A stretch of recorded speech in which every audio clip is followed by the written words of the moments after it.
Jori nitwe tutatashye ubukwe bwa Kati. Wowe na Jori? Yo nabonye disi Sheri Silva yizirwa ku gashampanye maskini yo. Ese wane ryari. Mwabakuriya.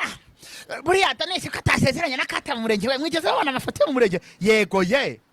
Hariya yawe ari hera. Bashobora kuba baturogeye. Okimwe. Ubayi. Kayira. Ayo. Kayira ninde? Uyu mama shenge we. Uyu. Next mariage. Bari ariko nibwafata. Biravuga yuko Kati yarafite kujya muri honeymoon muri Amerika. Yagombaga kujya muri Amerika ariko ngo yabuze visa. Kati nibyo shu cyabarabeshya. Yaravuze ngo tugiye kubabwira ibyari biri inyuma y'amarido. You guys, umuntu yitabye Imana ngo muzanye ibyari biri inyuma y'amarido. Ni namwe mwana munanisha. Namwe mwamunanije rwose mumukoresha amanywa nijoro manager. Cyokora nyina akazi wari ufite aho mu Uganda kameyishayisha. Garutwe nigeze kubona Shadibu bari kuvuga ngo ari gukundana na Ntuze. Inde?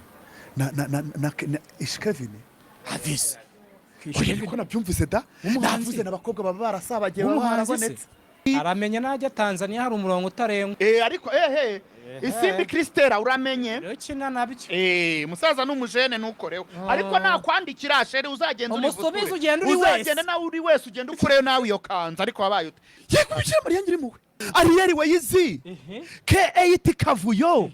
Na Babu wa n'umuzungu n'umushinwa n'umuhinde ninde. Yekubikira Mariya ngo barafunze.